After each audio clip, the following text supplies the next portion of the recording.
Greed never arrives shouting. It arrives whispering, patient enough to wait until you're tired of being invisible. Elias Moreau wakes before the sun. The city outside his window is quiet, honest in a way people rarely are. His apartment is small, clean, and carefully arranged, as if order might compensate for what's missing. He stands in front of the mirror longer than necessary, straightening his collar, rehearsing a confidence he doesn't fully feel yet. On the kitchen table lies a thin stack of bills. Not enough to panic over. Not enough to relax either. Enough to survive. Never enough to feel proud. That evening, Elias sits on the fire escape with Lena, his oldest friend. The sky burns orange and the city hums below them. Lena wears a loose yellow dress, bright against the concrete. Elias notices how she fits into moments without trying. "You ever think," she says, swinging her legs, "that some people ruin their lives just chasing things they don't even need?"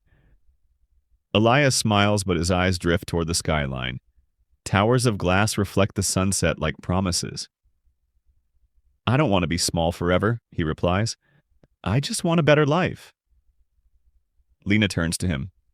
"Better than what?" He doesn't answer. The next day at work, opportunity comes disguised as routine. A senior executive calls Elias into his office. Glass walls, expensive silence. A folder is placed on the desk. "This deal moves us ahead," the man says calmly. "Technically legal, morally flexible." Elias flips through the pages. Numbers shine brighter than the words. His heartbeat quickens. "All successful people make compromises," the executive adds. "This is how you grow." Elias hesitates, just long enough to feel important. He signs.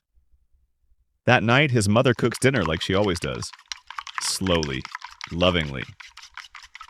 She notices the new watch on his wrist before he says a word. "It's beautiful," she says, "but don't let it tell you who you are." Elias laughs, brushing it off. Yet later, when she speaks, his eyes drift back to the watch, catching the light. After dinner, he steps outside. The city feels different now. Bigger, closer. He walks past a towering glass building and stops. His reflection stares back at him, sharper, taller, more confident than he remembers being. Success doesn't explode into your life. It seeps in, quietly, until you forget what life felt like before it. Elias's mornings change first. He no longer wakes before the sun. He wakes to notifications, messages, invitations. His name appears in places it never used to. Emails begin with "great work" and end with "let's talk soon." He buys better clothes. Not to impress others, he tells himself, but because they feel like armor. Dark blues, clean whites, sharp edges. When he walks, people move out of the way.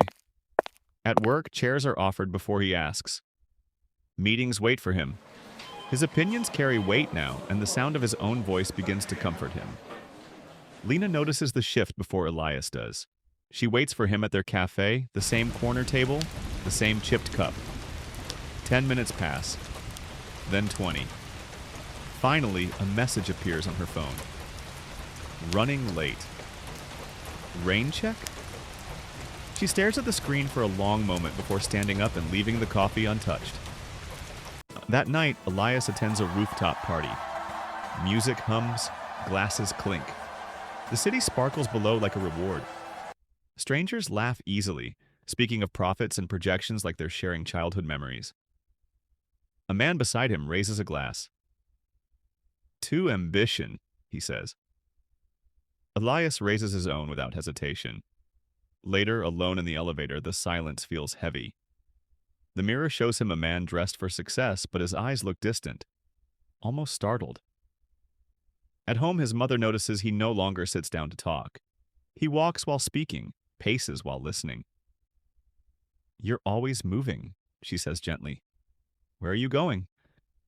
"Forward," Elias replies automatically. She touches his sleeve. "Just don't move so fast that you leave yourself behind." He smiles politely. Changes the subject. Days blur into deals. Bigger ones now, colder ones. He stops asking who might get hurt and starts asking how much it's worth. Greed tastes like achievement at first. Sweet, addictive, dangerous. One evening, Elias stares at his bank balance longer than he should. It still isn't enough. The realization surprises him and then excites him. Elias signs another contract, pen moving smoothly this time. The taste of gold lingers, and he wants more. Loss doesn't announce itself either. It waits until you're too distracted to notice. The news plays softly in the background as Elias gets dressed.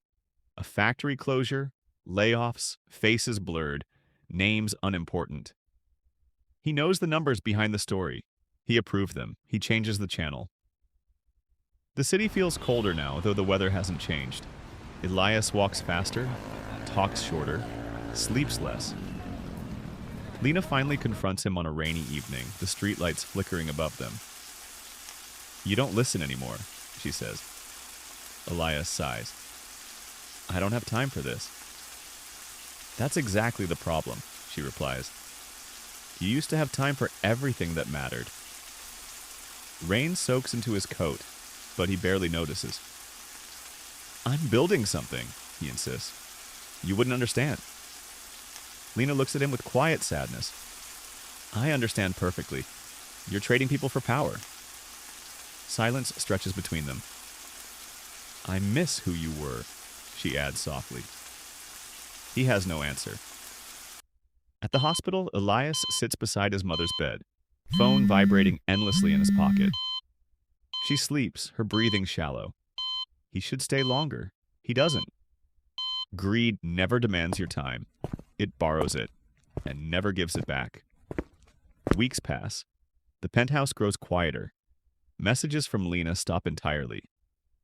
One night, Elias stands at his window, city glowing beneath him like a kingdom he owns but cannot rule. For the first time, success feels heavy, and the bill hasn't even arrived yet. Elias reaches the top on a day that feels strangely ordinary. Awards, applause, cameras flashing. His name spoken with admiration instead of curiosity. He smiles because it's expected. Inside, something is missing. The funeral is small. Too small. His mother's favorite flowers line the room. Elias stands stiff, hands folded, listening to condolences that arrive too late to matter. Some losses echo louder because you weren't there when they happened. That night, Elias sits alone on the floor of his apartment. Suit discarded. Phone silent. He presses his palms together as if warmth might return. He thinks of the fire escape, the cafe, his mother's voice. None of it answers him.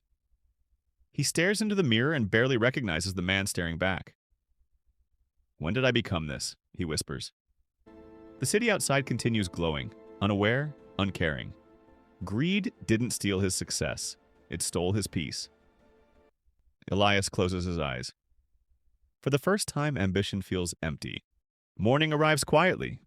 No meetings, no calls answered. Elias walks past the office building without entering. The doors reflect his image briefly, and then let it pass. He visits the cafe, orders the same coffee, sits at the same table. Lena isn't there, but the memory is. Greed takes everything. Enough gives something back. Elias walks through the city differently now. Slower. Present. He gives without announcing it. Helps without waiting for applause. Lives smaller and sleeps better. The skyline no longer calls to him. Greed is endless. Enough is freedom. If this story made you pause, like, share, and subscribe, because some lessons arrive late, but they still save lives.